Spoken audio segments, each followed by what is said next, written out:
comment allez-vous? Vous allez bien? Ça va, tout le monde? Yes. On commence encore notre journée. Dieu est bon. Avec une nouvelle heure aujourd'hui. Hein? Est-ce que c'était le fun de mettre une heure de plus dans votre horloge? Non, hein? Chaque fin d'hiver, c'est comme ça. Merci Seigneur. La joie du Seigneur est notre force.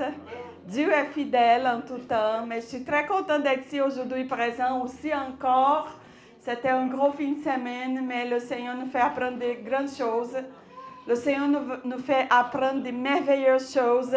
Et une chose que j'ai appris, c'est qu'on ne peut pas apprendre de grandes choses quand c'est juste nous. Quand on est seul. On a besoin d'apprendre des grandes choses quand on partage notre vie avec les gens. Parce que c'est les expériences en deux qui vont te faire apprendre des grandes choses. Que Dieu parle beaucoup aussi avec la vie de notre frère et soeur. Amen.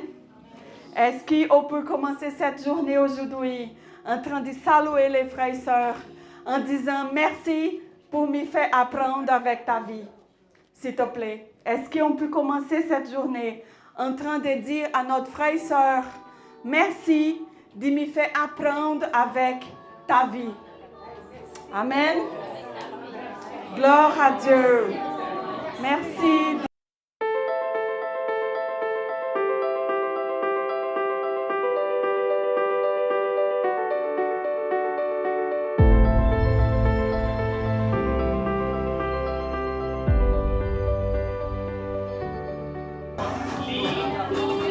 Bonjour mes frères et sœurs, comment allez-vous? Aujourd'hui, on est ici encore une fois pour partager l'amour. Et je voulais remercier à la communauté de Christ qui nous fait apprendre avec sa vie. Si toi, tu es un enfant de Dieu, toi aussi, tu apprends uns les autres à devenir enfant de Dieu de plus en plus avec votre vie. Amen. Amen. Merci Seigneur, merci. Je sais que c'est une question des fois un peu inconfortable pour nous. Parce que l'enfant de Dieu, il a besoin d'amener la lumière de Dieu. Il nous fait aussi sortir de la zone de confort. Parce que nous sommes des enfants de Dieu. Nous sommes cessés de manifester la lumière de notre Père. Amen. Donc, soyez des témoignages vivants. Nous sommes appelés pour devenir des témoins vivants, des personnes qui ont des témoignages qui aident d'autres personnes. On ne peut pas apprendre tout seul. On ne peut pas rentrer dans l'île désert en train d'acheter et vendre. Hein? On ne peut pas, je voulais être dans l'île désert aujourd'hui, je suis tellement stressée, mais on ne peut pas être dans une île désert. C'est désert? En train de vivre toute seule. Non. On est censé dire oui, de diviser notre vie, de partager le bonheur, les larmes, la joie, la tristesse aussi avec notre frère et sœur, parce que c'est juste la parole de Dieu qui peut transformer notre intérieur. Hier, on a vécu ici une expérience, je vous dis, Dieu avait parlé beaucoup à mon cœur. Des fois, on vient partager quelque chose en train de penser qu'on va apprendre des gens des choses, mais le Seigneur avait utilisé des vies pour me faire apprendre des grandes choses hier. Et je remercie au Seigneur de cette opportunité parce que si on n'est pas de relation avec le prochain, on n'est pas capable d'apprendre des choses que Dieu avait faites aussi dans la vie des autres. Si j'ai besoin d'un miracle, et je pense que peut-être c'est impossible, mais Dieu est un Dieu d'impossible. Quand j'attends un témoignage et je vois qu'est-ce que Dieu avait fait avec cette personne, waouh! Là, je sais aussi qu'il peut faire dans ma vie aussi la même chose. Amen. Et des fois, attendre ce temps-là, c'est des fois désencourageant. Mais je vous dis une chose. Peut-être on peut faire une prière et on peut être répondre vite.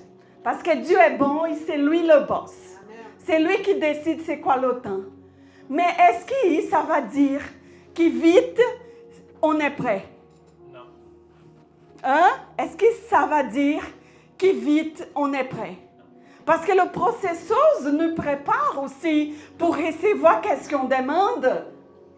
Donc, laisse à la main de Dieu.